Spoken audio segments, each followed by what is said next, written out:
Ah, I've been lazy. I've been a naughty boy. Yesterday, I did not do a podcast episode. I'm eating a naan bread right now. I'm not even eating curry or anything. I'm just, I'm just eating naan bread, bro. Yeah, a little bit down yesterday and stayed up until like 4 a.m. just rotting, just doom scrolling, as I sort of knew I would because my speech has been fairly decent recently. So I guess there's this subconscious thought in my mind that I don't need to do this shit, but I need to keep at it. Otherwise I will never rewire my brain and I will never overcome this shit. You feel me? But mm, oh man, naan bread, it's fucking good. Um,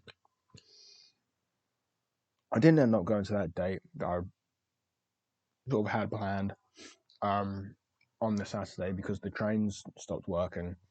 Thank fuck, I sort of wormed out of that one, and oh god, she is just not my type at all, and I really need to make a conscious effort to not engage with anyone who I just know we are not compatible. I'm just wasting my time. You feel me? Yeah, bread. Mm. And she had a bit of a upsetting few days and shit anyway, so like it was just kind of getting me down as well. Like her poor mental health then reflected on mine, and I was thinking about this morning. I am such an ambivert that my personality and my behavior is really strongly influenced by my environment and by the people who I am around at that time, and it really does impact my behavior and my personality and my mind. If I'm engaging in a discussion with this girl who has poor mental health, and she's literally sending me pictures of her crying her eyes out. She's sending me notes about how much she hates herself, and it looks like a suicide note. It's putting me back in that mind frame, and I've finally left the sunken place. And I've got nothing wrong with people who have, mental health issues, because shit, I do too. But I got to protect myself. You feel me? Mm.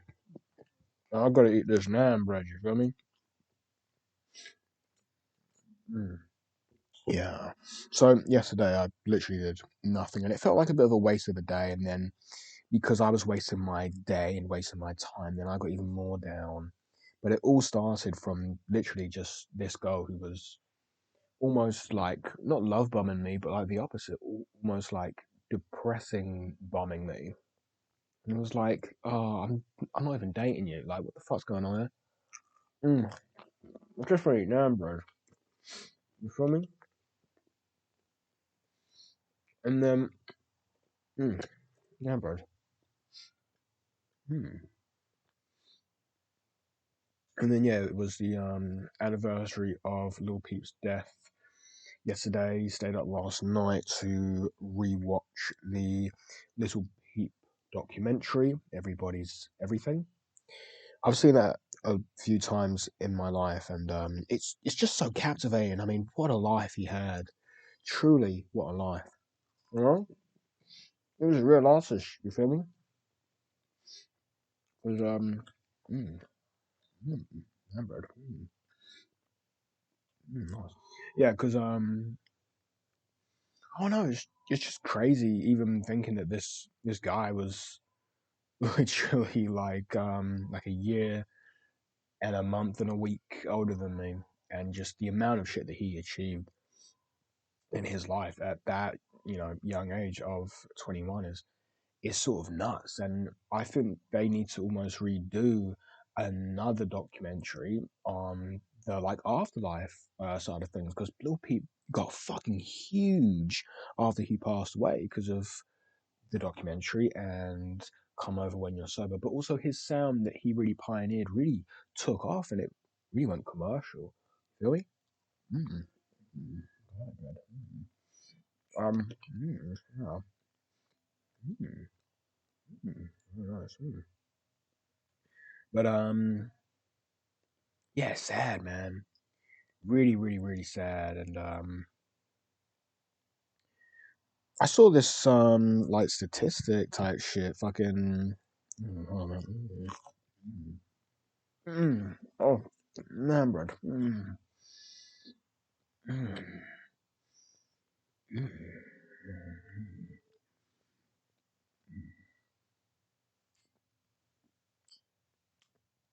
Oh yeah, that's fucking lovely.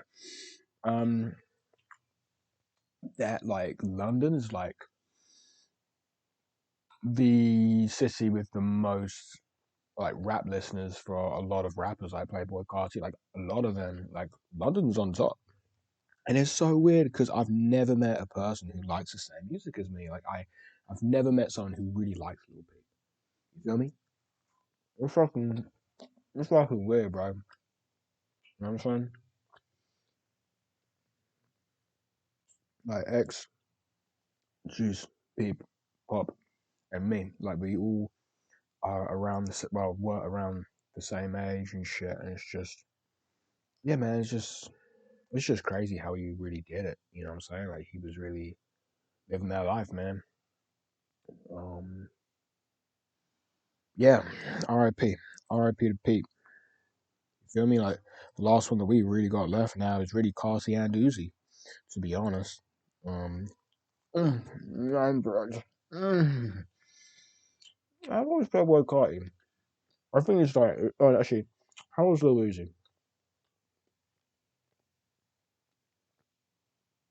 Day one, 1994. I think he's 32. I remember him lying about his age on Twitter, but for some reason everyone kind of believed it.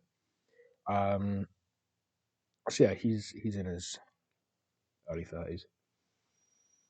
And then what about Playboy Carti? He's also someone who lies about his age as well. 30 years old, 1995. Yeah, that sounds about right. Because I think he used to say that he used to be born 1996, but that's not the case. I think his ID got leaked or something, and it's 95. Yeah, bread. Mm. Yeah. So those two are slightly older than us. Well, from me. Um, hmm. Interesting. Yeah. Yeah, man. You know, Pete, X, Juice, me, Pop, all around the same sort of age, and we all kind of made the same sort of music. How about Lil Pump? I think Lil Pump was a little bit younger than us. Yeah, he was born in the 2000s. Um, what the hell Lil Pump's doing, man? Lil Pump was also that guy too. Like, let's not be around the bush there. Same for 6ix9ine. How old 6ix9ine? 29. Yeah, yeah, he was born in 96. So yeah, same sort of age. It's just sort of crazy thinking that these sort of people are around my sort of age and just how much charisma they have, how good at communicating they are, and just yeah, just like with their success and shit. I guess I used to remember it. Mm.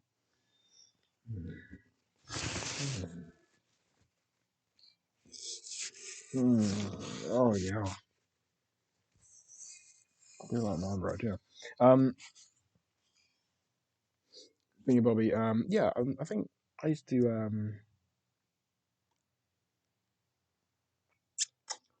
I used to feel a little bit jealous, or I don't know if jealous is the right word because I was huge fans of them, but I just kind of felt like I should also be there too. You feel me? I should be living like them. Or I should be. Oh my god, who's this bad bitch? Right. Um. Interesting. Okay. Yeah, man. But it's alright. You know, it's fine. You know, it's just it's crazy. You know, they are so talented, and you know, just right place at the right time, sort of thing. How old Central C? Because a lot of UK rappers that I'm aware of. He's 27.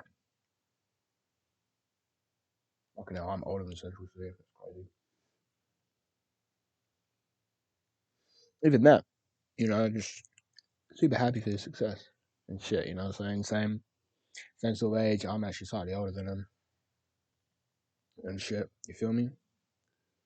But I'm just very happy with people now. I'm not overly jealous, but I think it is, yeah, just interesting how these people are sometimes younger than me or around the same sort of age as me or slightly older than me, and yeah, they've just got so much more. And I'm not talking about materialism sort of shit. I just mean them as people, like they can talk to people. Feel me? And I sort of can't. Like, actually, I really can't. Like, I can't even hold a conversation with anyone. So, yeah, that's why I'm doing this. That is why I need to engage in this. I need to take time out to work on myself. You feel me? Mm. Yeah, stayed up till 4 a.m. last night. Just really down. Just really. I love water. Just very lazy and just feeling very lazy and then feeling really depressed and I'm really lazy and yeah, it's just a bit of a cycle. I woke up at about midday and because it's winter, I only had maybe 1 hour of sunlight and then it's back to being in the dark again. So that's not good. That's definitely not a good thing to do. But it's okay. And I really wanted to be really productive actually over this weekend and get a couple pages in. Um, but it's okay. I'm trying to learn to not beat myself up too much. I mean, look, you know, I'm an ambivert, and my behavior and my personality is very situational.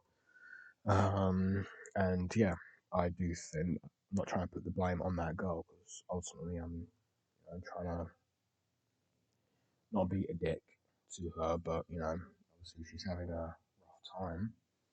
But then I'm internalizing that, and now I'm having a hard time because now she's having a hard time, and I just can't do that shit, bro. Just can't do that shit. I just can't engage in that. I mean, I'm happy to engage, um, at a friendship level with her. But ultimately, I got to protect myself.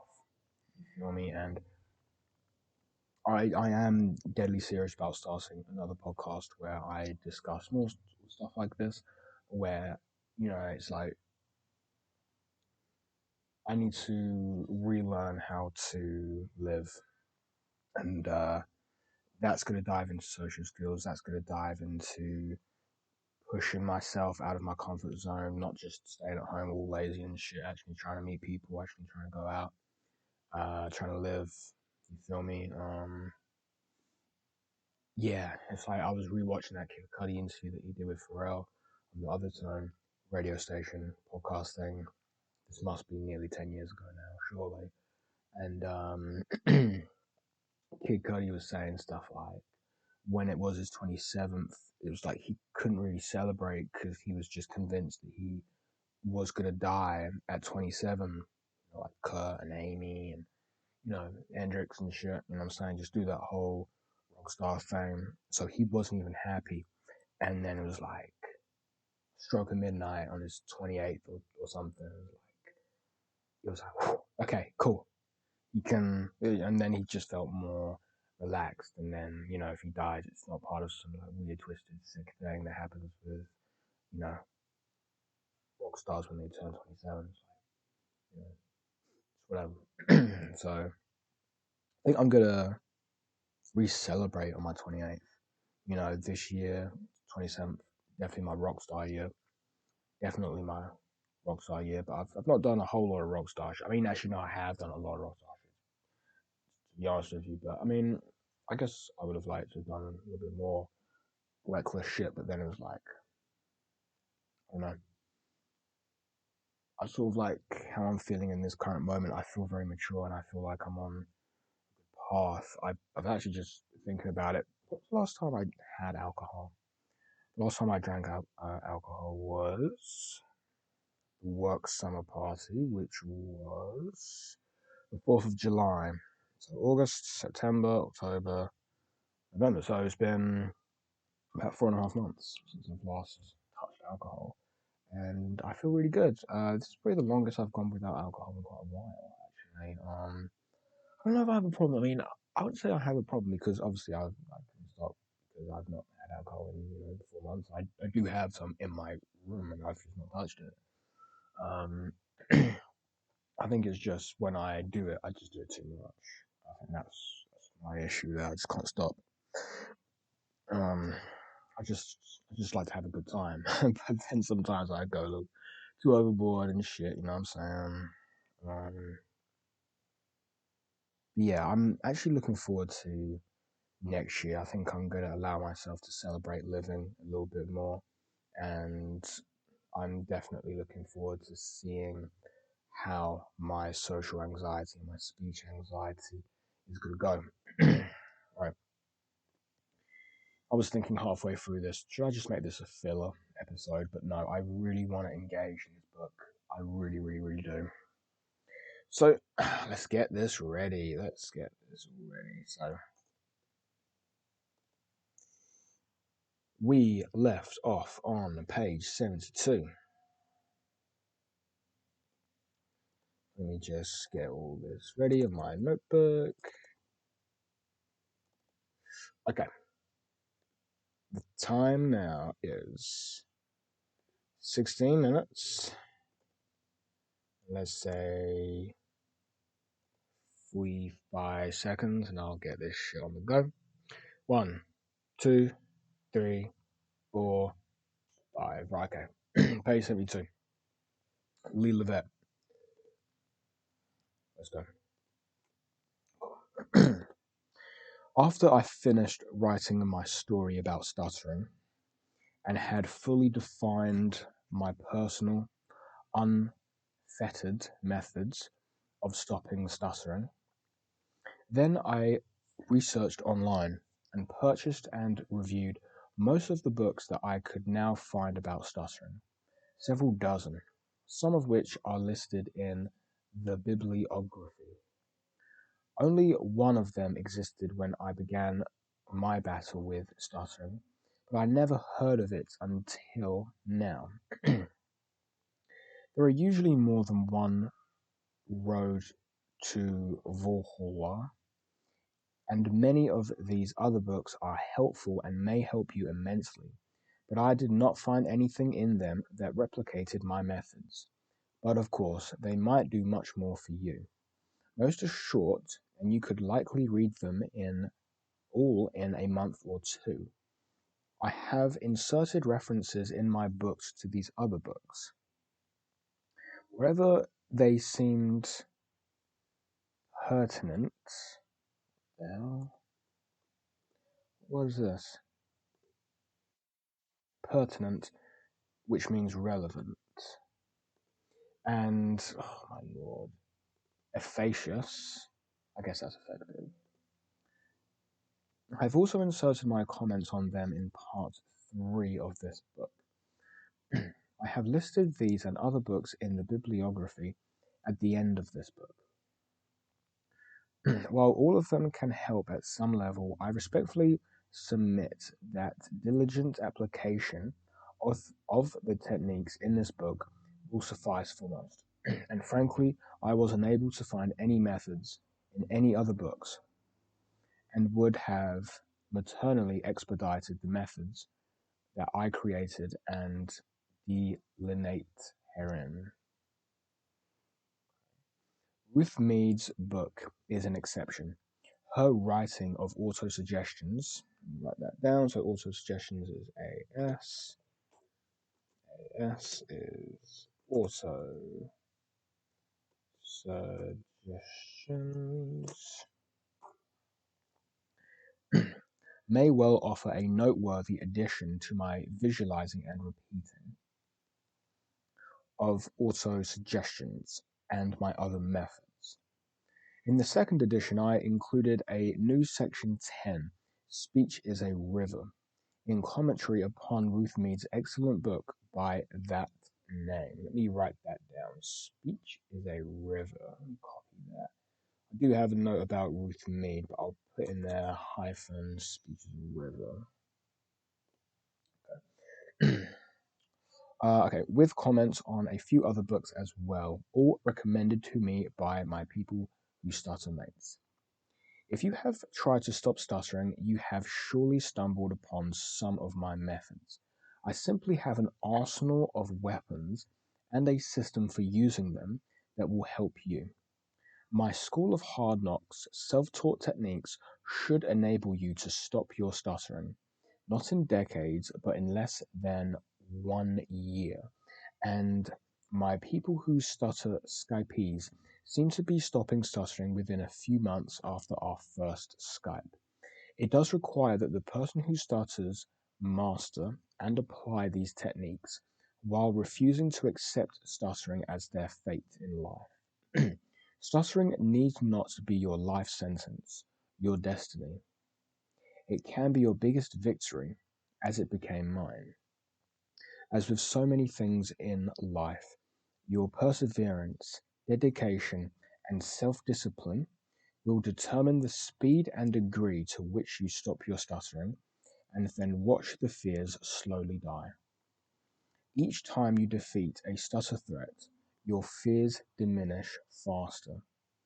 My cures are not given in the order in which I learned them, as career necessity crises forced me to learn many of them simultaneously, more or less, nor are they given in any order of importance, as all are helpful, but some will suit you better than others. they provide and they provide a plethora of effective weapons. Learn to use all of them seamlessly and in time automatically until you almost never need to use any of them, as has been the case with me for over 40 years now. Clearly, the points related to mind control are the sine qua non, the condition preceded or foundation for for defeating stuttering. But without the other techniques, my mind control efforts would not have been as effective. For some, might not have worked. As such, my methods or techniques are presented in an order which should prove easiest for the reader to grasp them and put them to work. Some of my methods will seem so simple, but don't discount them.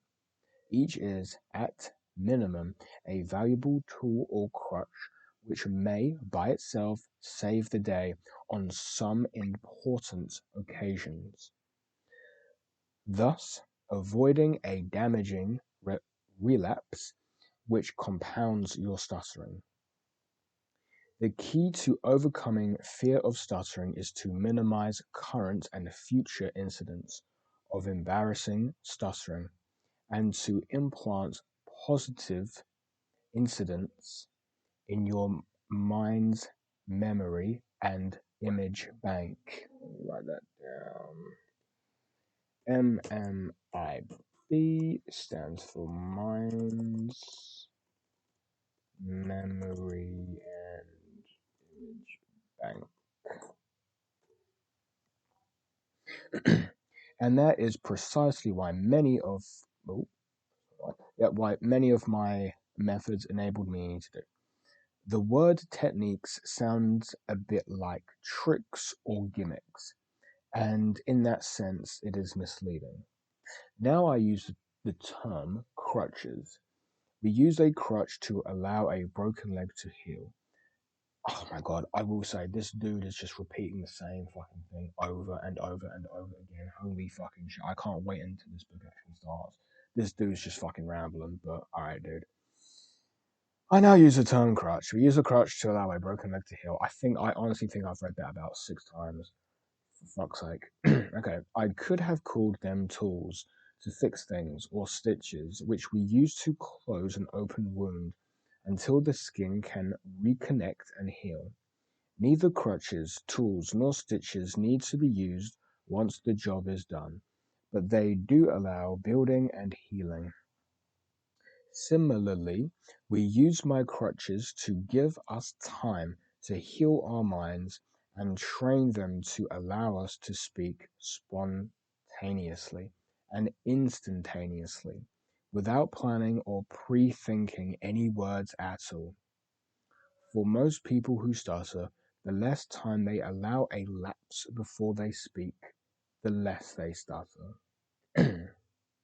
Also, for most people who stutter, the less time they allow to lapse before they speak. This book offers no tricks or shortcuts to anything.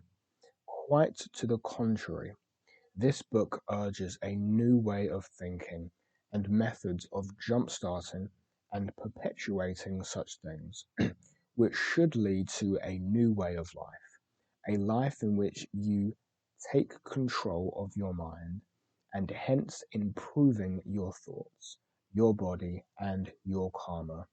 Yes, if you follow the 6 steps provided herein, it can and should lead to an end of your stuttering. And in the bargain, it will offer much more, a better life in ways far transcending your speech. That's why stuttering is a blessing. It's the proverbial lemon from which we make delicious lemonade. Fuck's sake. Right. That's the end of that section. Let me just pause it because my mum's upstairs. I hate my mum. If you remember from the awareness phrases sessions, my mum's an absolute fucking bitch. I love her, but she's an absolute bitch, and she leans in to the room and she listens to me. So I'm just gonna pause 1 second. Let me keep positive. I love life. Okay, that was quite a while. I think she's gone now. I was just listening to Will. Right, okay. Section 2, the cause of stuttering, the neuroplastic mind. Okay, hopefully we can get somewhere here. We're not just repeating ourselves. Okay, common sense is uncommon. The new science of brain plasticity can change your life. A neuroplastic mind is one that can be changed, for better or worse. We, others, and or our environments have allowed our minds to create a negative speech habit. Now we must unlearn that habit and learn a new positive speech habit, fluency. My interest is in helping people who stutter stop stuttering, not in academic dialects or polemics, I don't know what that word means, related to its cause. I leave such ponderous discourse to those in ivory towers. My battlefield is in the murky, mephitic trenches of stuttering. How do we stay alive, waist deep in such a quagsmire, e.g., survive job interviews, make business presentations, hold jobs, attract partners, communicate with our loved ones, and avoid the silent ridicule of strangers? We do it by capitalizing on our brain's plasticity, our ability to take command of our thoughts. Our brains are always changing, neurologists tell us. It is up to us to determine the direction of the change. Left to its own devices, the physicists' conscious universal laws of entropy, that all things are in a state of constant decline, can rule the day and us or not. It's our choice.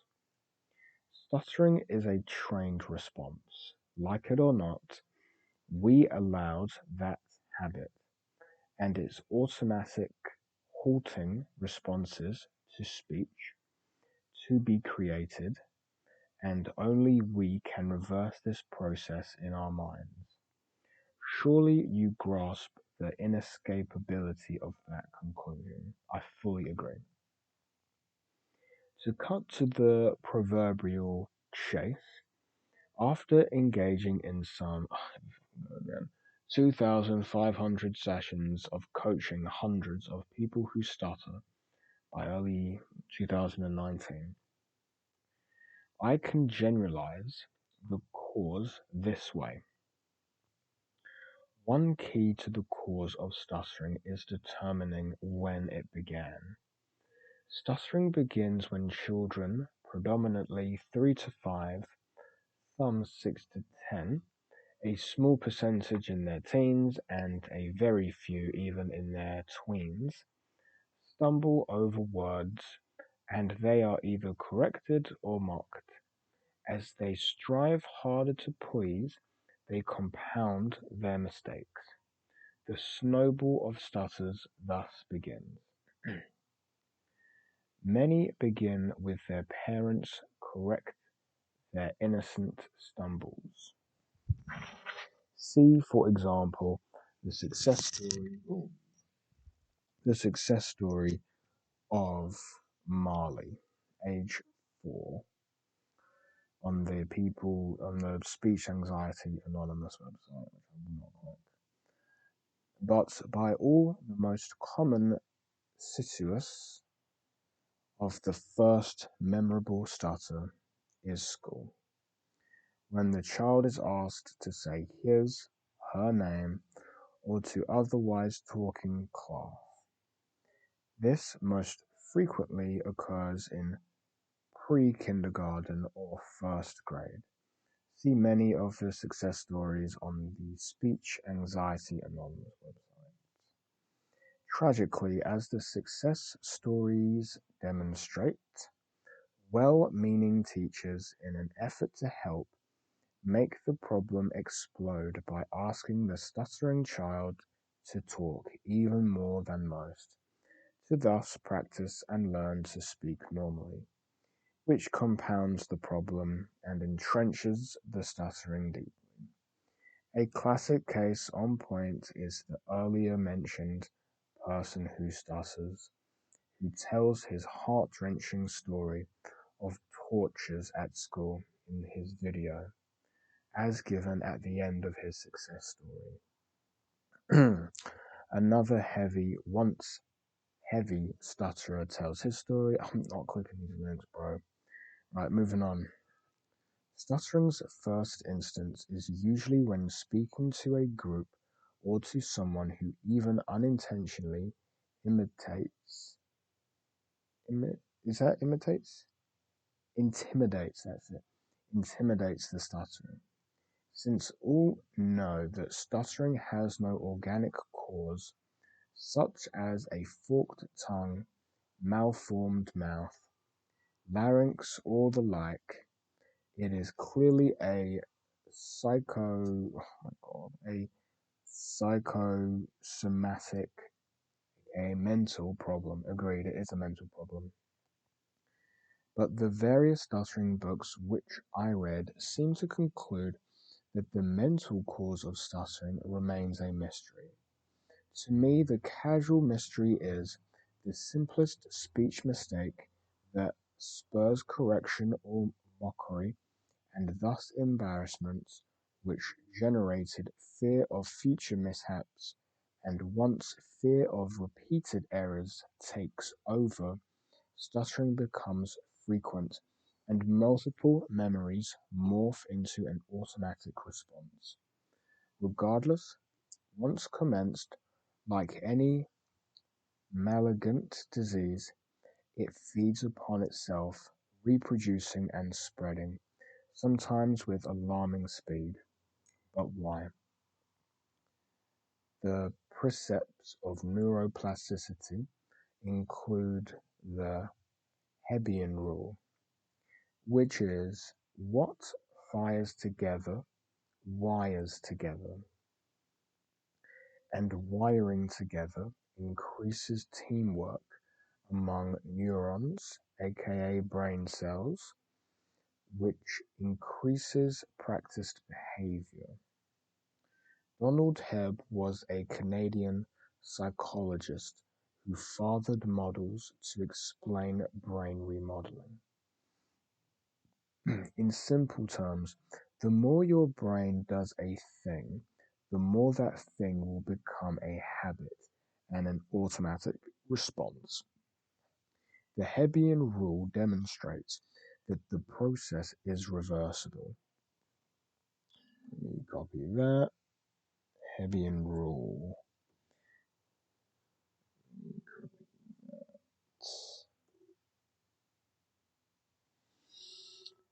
And many studies have shown that it is just as easy to degrade the brain as to improve it.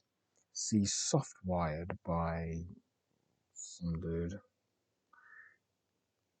So, girls and guys, we can train ourselves to stutter and we can reverse the process.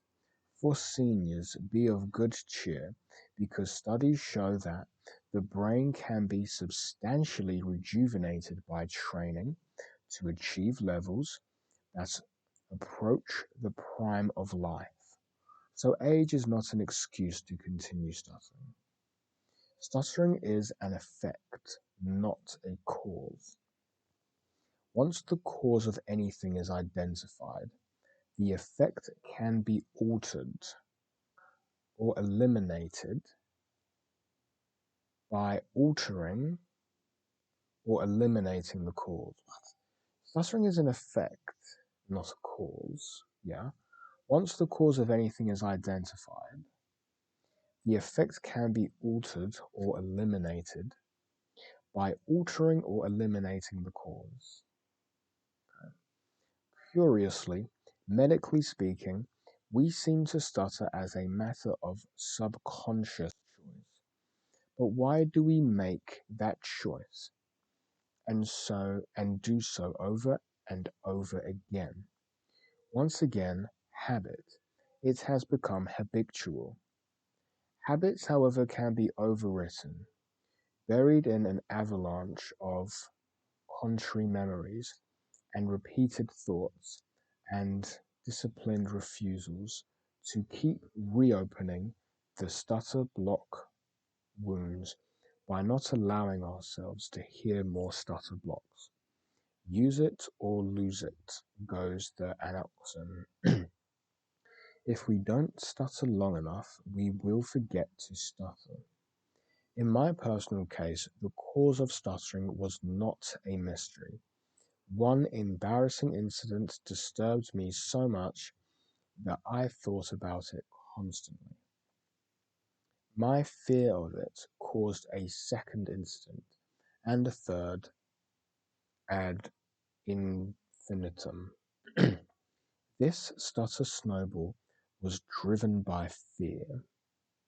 But what caused the fear? One thing caused my fear: memories and mental images of myself stuttering. Right, let me copy that because that is important. That is. So uh, let's say stutter snowball was driven by fear.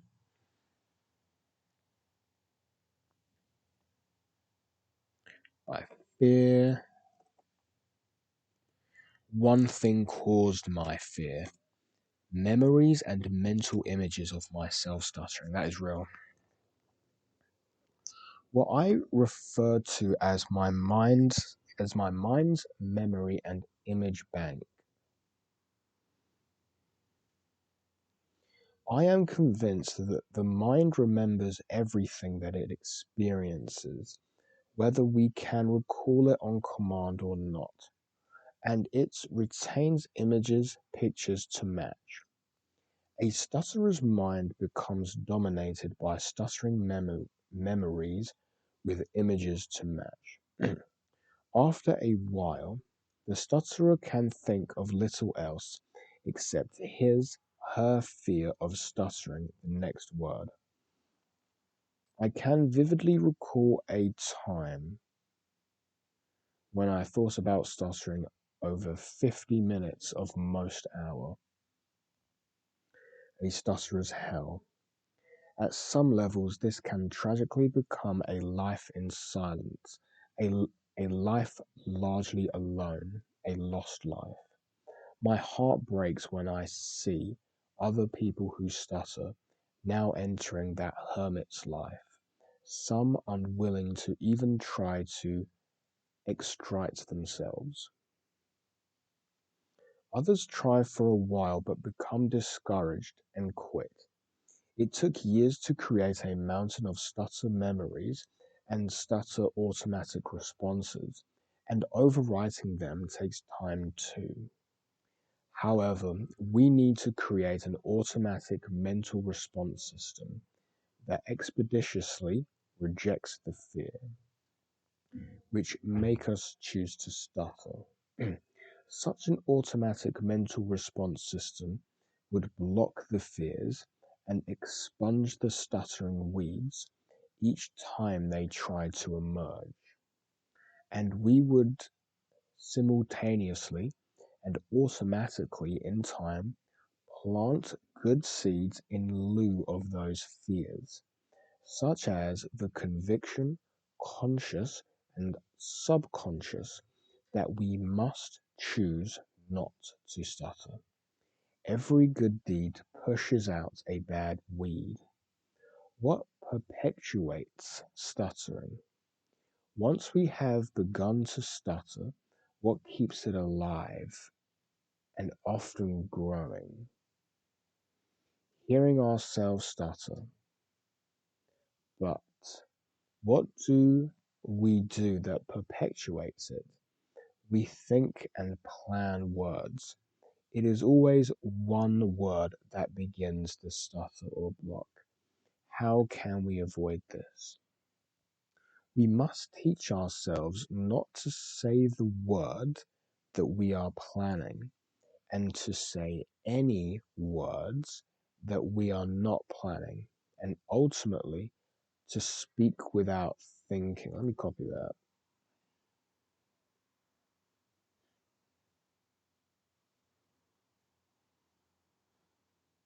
Let me copy that. We must teach ourselves not to say the word that we are planning and to say any words that we are not planning, and ultimately to speak without thinking. That's interesting. Okay. There are many ways to accomplish this. Such rejection of feared words and then free forming speech equals fluent speech. This may sound like the height of folly and dangerous to reckless thinkers, but it isn't. After a reckless thinker makes a few boo-boos, saying something regrettable, his subconscious will minimize his future mistakes. Many have written urging spontaneous speech, but that request begs the question: how can we speak spontaneously when Satan's stuttering holds our tongues? Somehow we must teach ourselves to do it. But how? Speak before words are chosen. Speak your urge. That is, speak the split second you have an urge slash impulse to speak. Then practice speaking our urges, impulses, instantly, without hesitation or restraint. Practice doing it all the time. One way to drill this is to do word association drills, or pick a foreign language that you'd like to learn or improve. Download it and do the drills. You can practice free form speech by the hour. Uh, so speak before words are chosen. Speak your urge, that is, speak the split second you are having an urge impulse to speak. Then practice speaking our urges, impulses instantly without hesitation or restraint. Practice doing it all the time. One way to drill this is to do word association drills. Copying that. Okay, speak before words are chosen. Speak your urge. That is, speak the split second that you have an urge impulse to speak.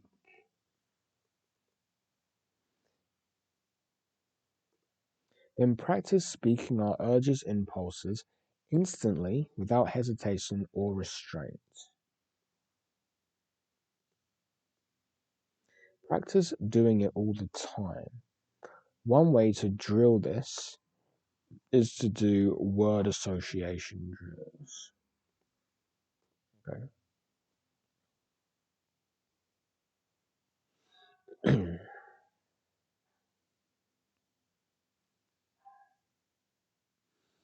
You can practice free forming speech by the hour. We must keep. Wait, is free practice free forming speech? What if I Google that? Practice free forming speech. Diction drills.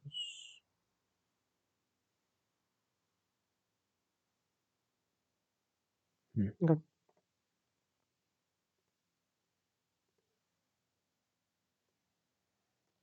Practice free forming speech. Okay. We must keep planting good seeds until no weeds survive. Sound impossible? It isn't.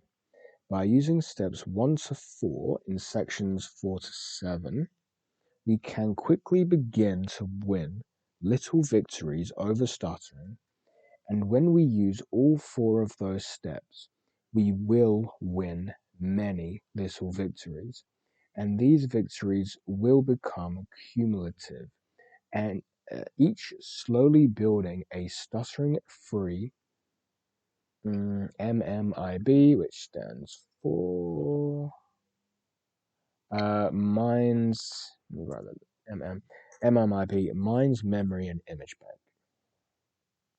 Then, when we add steps 5 and 6 to steps 1 to 4, we will create a tsunami of good memories and images in our mind's mental and image bank, effectively drowning the long standing bad memories and images. While steps 1 to 4 give the stutterer tools to avoid all manners of stuttering, steps 5 and 6 give the stutterer methods of removing the Frankenstein fear that keeps creating stuttering wards to fight. Put more simply, steps 1 to 4 give the stutterer right and left jabs and defense moves that keep the stuttering opponent a safe distance, perhaps even sufficiently to render stuttering as non-detectable, while steps 5 and 6 will uproot the fears and knock out the stuttering. My so helpful psychiatrist, the late Dr. Frank S. Caprio, confirmed stuttering has no organic or physical cause. W. H. Perkins wrote in Stuttering Therapy, most stuttering behavior has been learnt, self-taught. It has a reinforcement history. The average stutterer is caught in a self-reinforcement pattern or vicious cycle. The classical or Pavlovian kind of conditioning covers fear or anxiety, guilt and shame.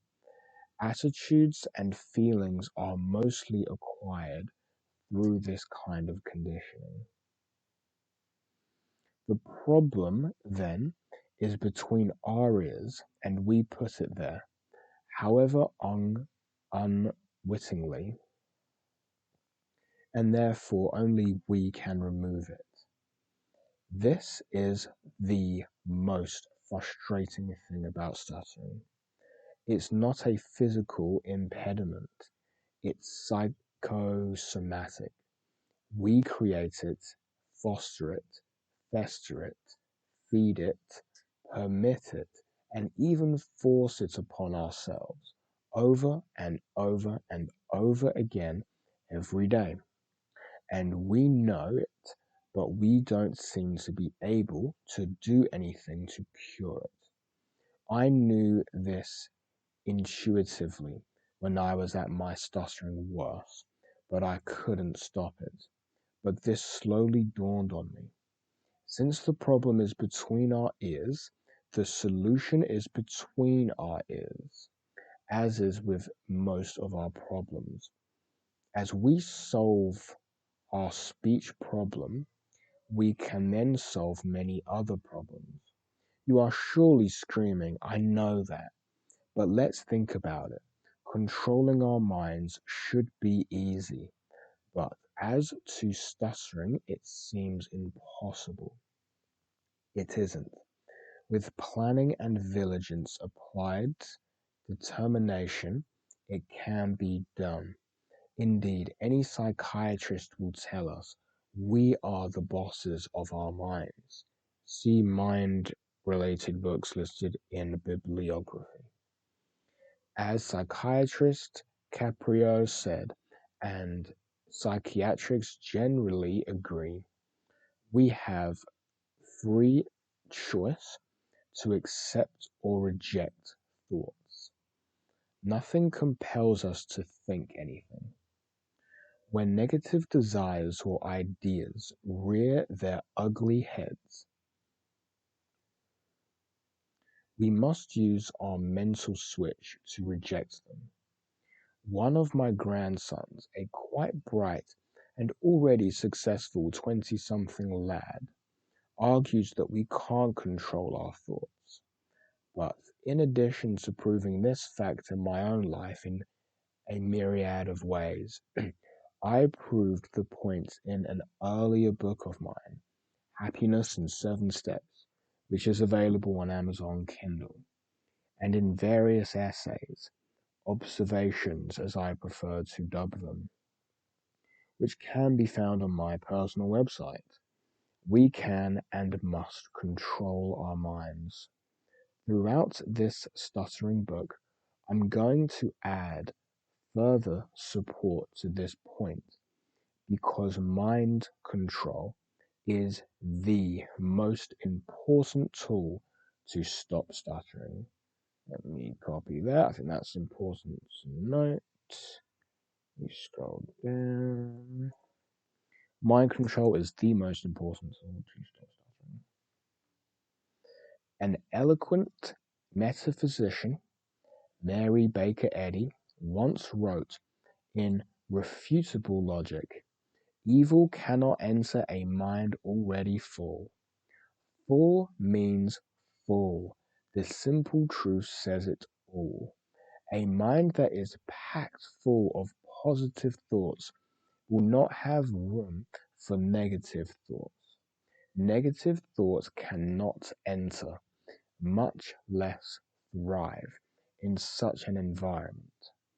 The reverse is also true. When we fill our minds with negative thoughts, positive thoughts cannot enter. Depending where you fit on my stuttering severity chart in section 4.4, your mind may be significantly too totally full of fears of stuttering at most times. We're going to change that. If the stutterer would only concentrate 100% on ideas and reject thoughts of words to express those ideas, he will never stutter. But that takes practice. If the stutterer would only concentrate 100% on ideas and reject thoughts of words to express those ideas, he will never stutter. Ideas, project thoughts of words. Okay, cool, yeah. It's a gradual process, but there are ways to do it, minute by minute, hour by hour, day by day, until presto, the stutterer's mind begins to allow many non stuttering thoughts to dominate us. As that occurs, stuttering proportionately decreases. That process is what my 6 steps are designed to accomplish. Self discipline is the key to all self control and is a cornerstone of happiness. Just as you can control what and how much you eat, exercise, work, read, and play, you can react to and thus accept, reject, and modify every thought that enters your mind. If you really want to become the boss of your mind, you are the gatekeeper of your mind. Just read that again. Self discipline is the key to all self control and is a cornerstone of happiness. Just as you can control what and how much you eat, exercise, work, read, and play, you can react to every thought that enters your mind if you really want to become the boss of your mind. Okay, yeah, I get that. You are the gatekeeper of your mind. You must dictate your thoughts. However, you must exercise that prerogative. That prerogative. It requires constant 24/7 mental vigilance, but it is the best thing that you can do for yourself, your loved ones, all others, and for your life. All of us have bad thoughts endlessly. Proverbs in the Old Testament of the Christian Bible and in the Hebrews Tanakh warns us, as a man thinketh in his heart, so he is. Like Proverbs presumes that thoughts lead to actions, as logic and any psychiatrist will assure you that they do unless we change them. What we allow ourselves to think determines who we are and are becoming. Negative thoughts are not evil by themselves. However, unchecked, they grow and multiply and hatch into negative actions. So we must remove them expeditiously. If we reject negative thoughts and insert positive ones, like changing the TV or radio station, we can control, we can, sorry, we take control of our own thought processes. We are not spineless, helpless creatures. We are Homo sapiens, thinking beings. Our first duty to ourselves and to all is to think, and that means to control what we think.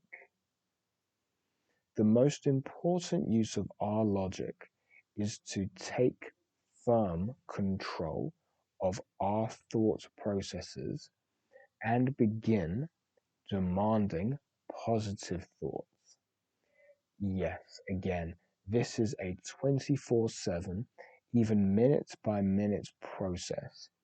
But the more that we fight this battle, the easier it becomes to win it. As we embrace constructive activities which help us become self reliant and able to help others, we will be too busy to harbor distracting negative thoughts, much less to implement them.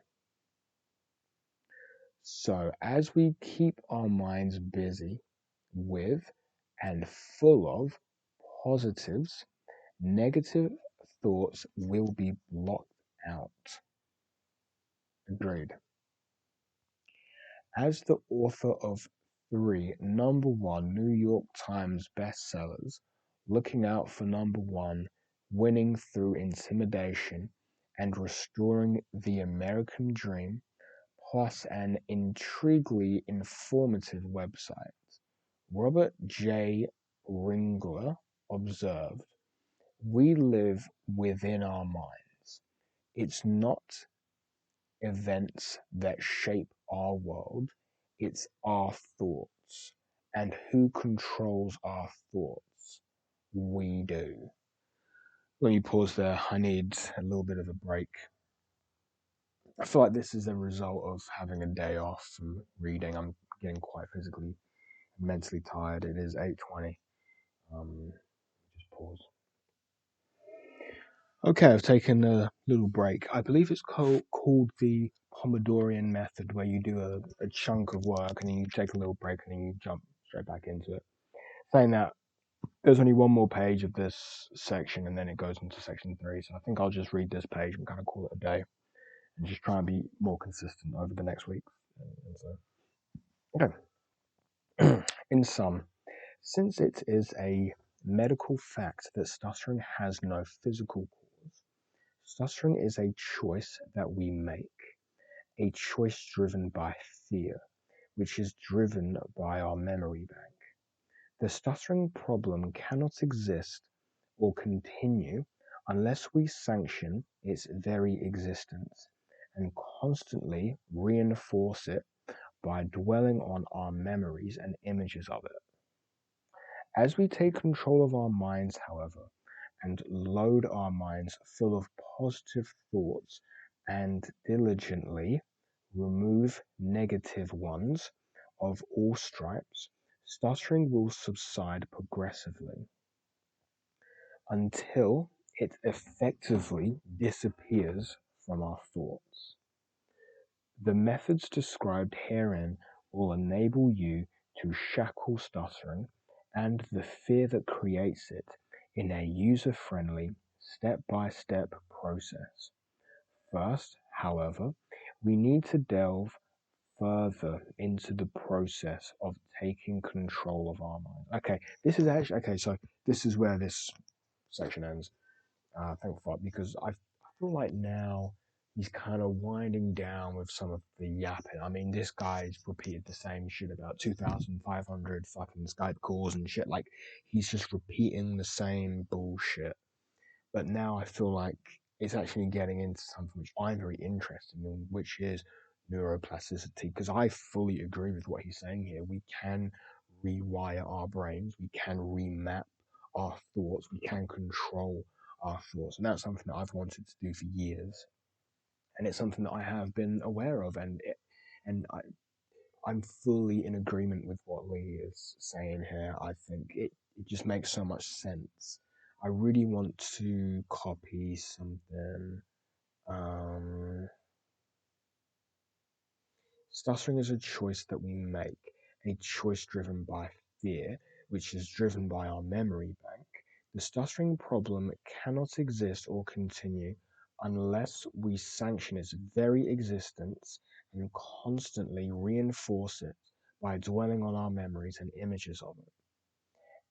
As we take control of our minds, however, and load our minds full of positive thoughts and diligently remove negative ones of all stripes, stuttering will subside progressively until effectively disappearing from our thoughts. I think that's such an interesting paragraph, which I really do want to copy. Okay. Stuttering is a choice that we make, a choice driven by fear, which is driven by our memory bank. The stuttering problem cannot exist or continue unless we sanction its very existence and constantly reinforce it by dwelling on our memories and images of it. As we take control of our minds, however, minds, oh, and load our minds full of positive thoughts and diligently remove negative ones of all stripes, stuttering will subside progressively until it effectively disappears from our thoughts. I fully agree with that. I think that's just so logical. Okay, so the next section, section three, is mind training, neuroplasticity. Now, this is interesting for me, and to me, this is very interesting to me, and I can't wait to actually start this one, from being honest. Okay, so this is 1 hour, 5 minutes, 44 seconds. 1 hour, 5 minutes, 44 seconds. The PDF page that we are leaving on is 88, and the book page is 75. I've not done much reading today, but it's something, and I've had a bit of a weekend where I've definitely been rotting, definitely been bed rotting, just rotting in social media, just yeah, not really doing the shit that I guess wanted to do this weekend. But it's fine.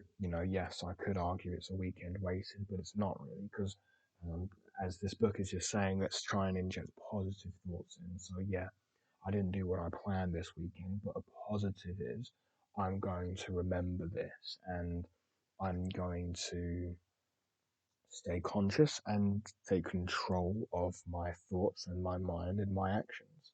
You know, yeah, yeah. Okay, cool.